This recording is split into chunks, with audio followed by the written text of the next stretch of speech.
Good afternoon, grinders. This is your SimLabs analysis for Tuesday, April 15th for MLB. We got 11-game slate today. I'm Jordan Cooper, a.k.a. BlenderHD. If you follow me on Twitter, let's see if my voice holds up for today. But hit that thumbs up button. That helps me get a little bit better. Gets my voice back. So hit that thumb button. Hit the subscribe button. Hit the notification bell. Hit everything on your screen. Remember, we got Grinders live later today, 5 p.m. Eastern, and that's followed by Crunch Time, hosted by Kevin Roth with all of your up-to-the-minute weather updates. I don't think we have anything to worry about tonight on this big 11-game slate. Pretty much everything's in the green. I guess in New York, wind's blowing out the center at 15 to 20 miles an hour. Little spotty showers, yellow, green, probably no problem. But of course, definitely check back in closer to lock. We go to SimLabs. Obviously, SimLabs gets updated multiple times throughout the day. We got a projections update. SimLabs will update about every hour or so, maybe ever even 15 minutes closer to lock. So you should be using it probably later in the day, but we could use it early to do some research because it's not like the NBA. NBA, people are in, people are out, people are all over the place. Starting lineup changes. Guy batting second instead of third, and guys in at eighth, whatever. Doesn't affect as much. But today's slate is for 11 games. Not the most appealing options from an offensive standpoint. There's a lot of good pitching on today's slate. We have and it's spread out. Like the thing is like the top projected pitcher on today's slate is Jack Flaherty at 9K, facing Milwaukee. I mean, there's a lot of totals you'll see today. There's a lot of totals like sub 4. I mean, there's tons of games that have 7, 7.5, 8 totals. So obviously that means these pitching options, like the amount of pitchers between a 15-point and 19-point mean projection, that's like half the slate. Because we have Jack Flaherty at 9K. We have his projection currently at 19.12. Then we have Jeffrey Springs at 8,200 facing the White Sox. He has an 18-point projection. Then we have Landon Knack at 7K with a 17-point projection. There's some pitch count issues there a little bit.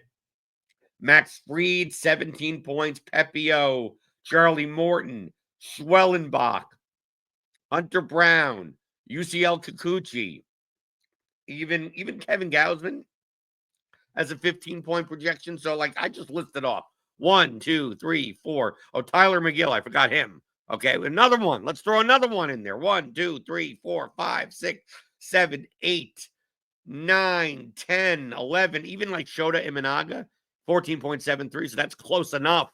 I mean, that's like half the slate.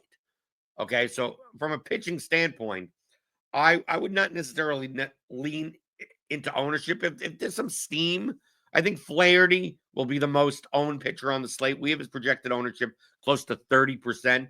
But if you think that he's going to be like 40, 45% owned, I mean, there's no reason why you can't play other pitchers on the slate. We have like 1 or 2 expensive stacks with good implied team totals. So, like, if you want to play the Dodgers today, you probably have to save a little bit of money on pitching. Maybe you're not going to play a Hunter Brown. Maybe you're not going to play a Schwellenbach. But there are options today. Other than that, there's not all that appealing of offenses. Right now in SimLabs, we have Schwellenbach as one of the most under-owned pitchers on the slate. Obviously, you're going to pay 10.5K for him. And Flaherty we have at, I mean, even if Flaherty comes in at like 30% owned, like we have his optimal rate at 27.6%. So like even if he's 35% owned, it's not like heavily over owned. But if he comes in at 40 or 45, then I would be more inclined to avoid him. Then we have Jeffrey Springs, Kikuchi, and Hunter Brown at about a 20% optimal rate. And Springs is going to be a little bit over owned also, but Not to the extent. I think that the only pitchers that are going to be like significantly overowned as of now is like someone like Ryan Pepio at 7,400. We have his optimal rate only at 6%, and his ownership at like 13, 14%, which is still it's not egregious, but if you had to make a choice between a lot of these pitchers on the slate, uh probably like Imanaga. I mean, we have Imanaga as underowned. I mean, Landon Knack we have as overowned uh, at only an 80 pitch count. So I mean, uh, is he's less of a way. If he gets into trouble, it's going to be hard for him to get 5 innings in the win. So maybe if he comes in a little bit more owned than you think, avoid him. Although SimLabs will do all the work for you, right? Right. The whole point of SimLabs is that we always want in DFS projection, correlation, and leverage, like a mix between all three for GPPs, right? We don't want lineups that are really low projected. We don't want lineups that are really high owned. And we pretty much want lineups that are at least somewhat correlated. On an 11-game slate, we're stacking it up, okay? We're playing teams. We're playing stacks, And we got 22 chances of a team scoring a whole ton of runs, right? As long as you get that team that scores 8 plus, 9 plus, 10 plus runs, depending on the price, right? The Dodgers have to do a lot more if you're going to, stack them expensively. Same for like the Yankees and teams like that. So SimLabs does all that work for you because, we run our player projections, our ownership projections. We create a dummy field of lineups, depending if it's large field, small field, single entry, and run simulations 10 plus thousand times. And what lineups show the highest expected value in comparison. And there are thousands of them. And whatever configuration that you want to use, you can use. So we can run like 150, even if you're not going to play 150. I'm going to play 3 lineups tonight, but I still use SimLabs to do all my research. So I'm going to put contest field size as large, results range low because we have 11 games. I don't necessarily want to put the results range up high. I mean, you can, but I don't necessarily need 0.5% owned players in for the A's or something that no one's playing. Like I just want like the core lineups with the highest SimLab scores. Even if I up the simulation weight up, like the thing that people get wrong in SimLabs is that the simulations alone will provide you with a lot of correlation. So it's not like you would necessarily have to put the correlation weight like up to stupidity, even though it's baseball. And the same thing when it comes to like the minimum stack here. Like you could choose 3, 4, and 5, but like SimLabs will I mean, it's simulating the games. Team scores 16 runs. 5 guys from that team is probably in the winning lineup. So you're going to get a lot of 5-man stacks as it is. But because it's an 11-game slate, I'm going to actually force in 5-man stacks. On smaller slates, maybe I won't use these options because maybe you could play some, 4-2-1 lineups, 3-3 type lineups. And let's see, based on this, I'm going to exclude Pepio, right? I mean, he's not going to come up. If I ran 150, I could just run 150 and see what comes up.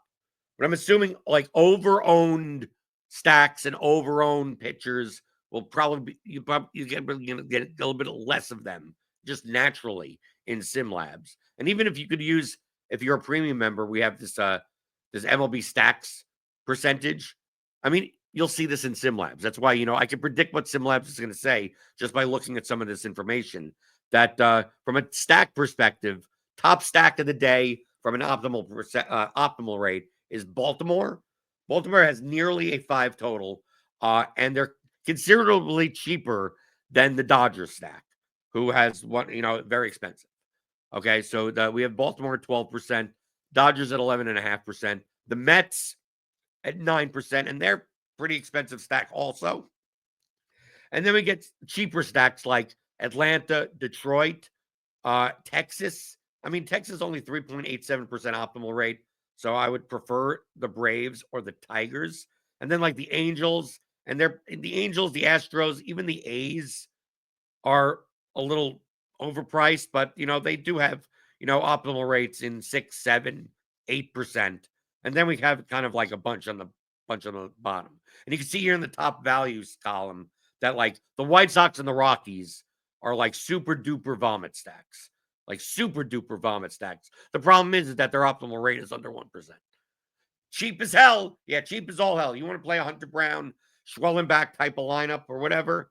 You can play one of these guys. I mean, you can play one of these stacks. From a ceiling perspective on an 11-game slate, I'm probably not doing it, even though they're like the best values because like everyone, I mean, they're playing essentially minor league lineups. So probably I'm going to assume that in SimLabs we're going to get a lot of Baltimore, a lot of Atlanta, a lot of Detroit, and we're also going to get a decent amount of Schwellenbach, maybe even over Flaherty. But we'll see. Let's go over to SimLabs. I could go to the exposures column and just take a look. Okay. No, not as much. It's primarily due to price, I guess. We have Schwellenbach as like the most under-owned pitcher, but still he's not even coming up in that many lineups. 2%. Getting a lot of Flaherty, a lot of Springs, a lot of Kikuchi. Okay. Some Tyler McGill. I think maybe Tyler McGill actually may end up being more owned than we think. We have his projected ownership at 15%. I think that maybe that comes in closer to 20 or 22, especially against the Twins, who can definitely strike out a lot. And McGill actually has like one of the top strikeout props on the board today, 6.5 at plus 100. But we have a lot of guys like in the 5.5 range. Like I said before, like half the pitchers on this slate are playable. Like you choose whichever two you want, whichever one's two you like, and then the stack. I don't think any pitcher, unless you think the only pitcher, maybe Flaherty, may get a little bit. I mean, but you have to. I mean, there's just so many options. Maybe he doesn't even. So, like, if no pitcher gets more than like 30-35% owned, you could pretty much play whatever two that you feel comfortable with, right? So we see here Flaherty, Springs, Kikuchi, and then we go to the stacks one and the teams. A lot of Baltimore, right? We see here a lot of Baltimore, a lot of Atlanta, not as much Detroit as I would have thought, right? And then more Mets and more Dodgers, and obviously Texas there, like I mentioned before. So just these are like price consideration. So if you want to play like a Flaherty McGill lineup here, you have a 5-man. You have 1, 2, 3, 4, 5 Braves, 3 Orioles, all correlated. SimLabs rating, great, right? So this is the lineup that I would definitely consider playing.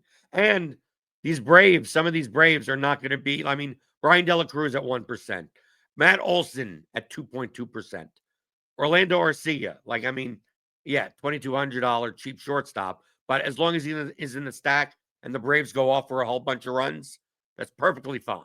Perfectly fine. I like this lineup. And you leave $700 on the table, right? You don't have to spend your entire salary in baseball. Like, would I leave $4K on the table? Probably not. But I mean, anything within 1,000, I think is perfectly fine. As long as your lineup projects well and is correlated, right? So I'm checking lineup HQ.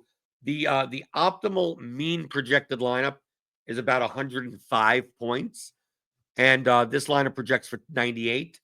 And I'm perfectly fine. That's a 7-point difference. Typically in single entry contests, like very small field, 100 to 300 man contests, I don't mind giving up like 5 points in projection from a mean standpoint. In like smaller field, 1,000, I don't mind 8 to 10. And in large field, I could get 14 points, one swing of a bat, right? Solo home run, 14 points. I don't mind giving that up as long as I'm getting leverage and I'm getting correlation in the process. Like I said before, it's all about a balance of projection, leverage, and correlation. So as long as you're getting leverage and correlation, you don't mind a lower projection. So we see here, here's a Met stack with Tigers, with Flaherty and Knack. Here's the lineup. We got Braves and we got Hernandez, Alvarez's one-offs, Altuve together. I don't mind this at all. This is kind of more of a bottom of the order and a little wraparound Brave stacks with Springs and Kikuchi. Here's another Braves one. So, I mean, we're getting Braves, Orioles, Mets. So what you could do here is go like, I'm going to play 3 lineups. You know what I mean? You could just go through and go, well, I'm going to play an Orioles lineup, a Mets lineup, a Braves lineup. You could say, I'm going to play a Dodgers lineup, a Rangers lineup, and an Orioles lineup. And find the ones that you want to play. Maybe you're like, I'll play Flaherty in 2 lineups and not Flaherty in another lineup. And what you would do is go into the settings here in lineup HQ, and even like I'll take it down to 20 lineups or even 10 lineups, right? And then you could just lock and exclude players and stacks just so you can iron down to the lineups that you want to play. Because the key thing is that, okay, I want to play a Flaherty lineup, so I'm going to lock in Flaherty, right? And maybe I want to play a Baltimore stack. Well, what does the rest of the lineup look like, right? Who exactly is in the Baltimore stack? And how are they rated in comparison to the other lineups? So doing something like this, 10 lineups, it goes very quickly, 2 or 3 seconds. And seeing that combination and then picking the lineups between of what comes out from our sims. So you see here, these are well-rated lineups. All of these, I mean, you're going to get plenty of these, right? Like all of these are fine. So like this first one is Flaherty, Kikuchi, then the stack, the Baltimore stack, Rushman, Mountcastle, Henderson, Tyler O'Neill, Laureano, who's only 2K. But of course, remember, it's Ramon Laureano. So either he scores a 0 or 14 type of, he's one of those types of players. And then you get kind of a middle of the order, kind of 5-6 Detroit. Teoscar Hernandez is the one-off, perfectly fine. This lineup's fine. Flaherty, Kikuchi. Here's Flaherty Springs, right? And then you could have some, 3 one-offs in your Baltimore stack. You look here, Flaherty, Kikuchi. Very similar Baltimore stack. You got Langoliers as a one-off, Taylor Waters a one-off, Riley Green is a one-off. Perfectly fine with that also. Here's a Baltimore stack with Gary Sanchez at catcher. Flaherty Springs. Trout is a one-off. Jung is a one-off. Torkelson is a one-off. Perfectly fine. All of these lineups are fine. Right? So just pick the one that you want. And you go, I want a Flaherty Baltimore lineup. Okay, done. And now you're looking, it's like, okay, well, I want a non-Flaherty lineup. You could use the exclude players function and go, I want a non-Flaherty Baltimore lineup or a non-Flaherty Dodgers lineup. Or let's say we've determined that maybe we don't want to play Pepio today, right? Maybe he comes in a little overowned, so you just exclude him. Maybe we don't. We take a look at the top stack stool and go like Texas may be a little overowned today, according to our sims, a little overowned. So you just decide, well, just exclude them. I don't want to consider them. Maybe if you're playing 20 lineups, you pick 1 or 2 Texas stacks. But if you're playing 3 lineups, you're like, nope, I'm making the executive decision based on leverage, right? A stack that is going to be overowned, and say, I'm choosing not to play them today. Not to play Pepio, not to play Texas. Right? And go, okay, well then what do these lineups look like? Obviously, you can get some Baltimore. So let's exclude Baltimore. Right? So because we already picked our Baltimore lineup, right? And now I'm just like get 10 lineups that are non-Baltimore related. We'll probably get Mets, Braves. We already excluded the Rangers. Right, here we go. Here's the Mets. Here's the Mets lineup. Done. Right? Maybe we exclude Landon. We have Landon Knack is overowned, right? We could even exclude him. Right? But he's the Hunter Brown lineup. Here's some Texas players in there. I mean, you can exclude the individual players also if you want. So let's say we exclude Landon Knack. Right? We excluded Baltimore as a stack because we already picked one. You don't have to exclude them. So let's look for Atlanta lineups like this, right? Atlanta, maybe Atlanta lineups have too much Flaherty in it. So maybe you exclude Flaherty. And let's see what these lineups look like. And if you do some of this stuff, you put a bunch of stuff in, and the lineups come back with like garbage ratings. You know what that's telling you? SimLabs is telling you the combination of what you're looking for, not a good lineup. Not a good lineup. Thumbs down. This is the way that you could use SimLabs to do research on your lineups, even if you're playing one lineup, even if you're playing 3 lineups. So many people have the faulty assumption that these tools are only meant for multi-entry players and large field tournaments. You're playing 150 lineups. Like, no, you could use this as a research tool. And we're waiting a little bit long for this. We may be in the middle of a SimLabs update. I tend to do these videos while the Sims are getting updated. But we could try this again. Large field, low. So we're looking for what? We're looking for a non-Flaherty Baltimore line, right? Because we looked at a whole bunch of Flaherty Baltimore lines before. Exclude team stack, Baltimore, and Texas, right? Because they're going to be overowned, and Pepio, and Knack. And let's see. Let's run this again.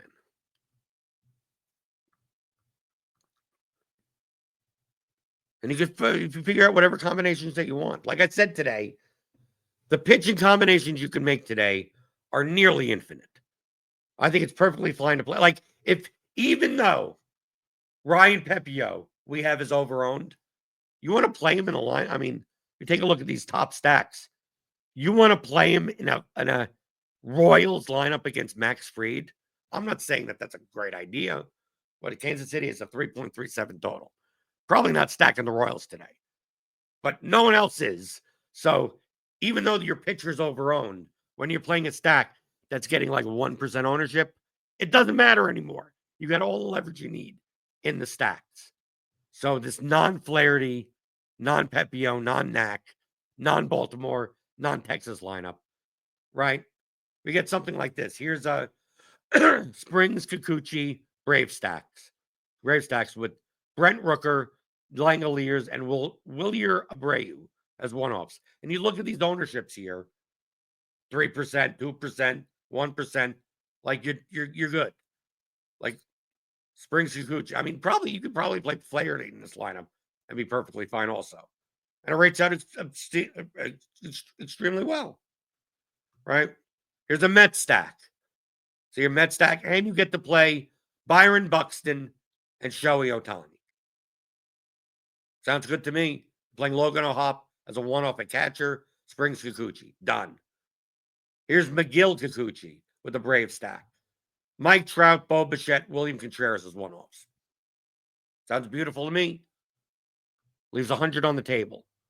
Projects for 93, so you're 12 points below median projection, but these are large field lineups, right? We don't mind giving up that much projection as long as you're adding in the leverage and the correlation. If these were single entry lineups, we'd get different lineups in SimLabs. These lineups won't rate as well as single entry lineups, but as large field lineups, they rate out very well. But of course, remember when you're playing large field contests, your goal is to win first place, right? It's not necessarily, do I cash more often than not? In single entry contests and smaller field contests, you're not playing against that many people. You don't want to have so much leverage that when you win by 80 points. You don't get any extra more, right? So typically you're not giving up as much mean projection in smaller field and single entry contests.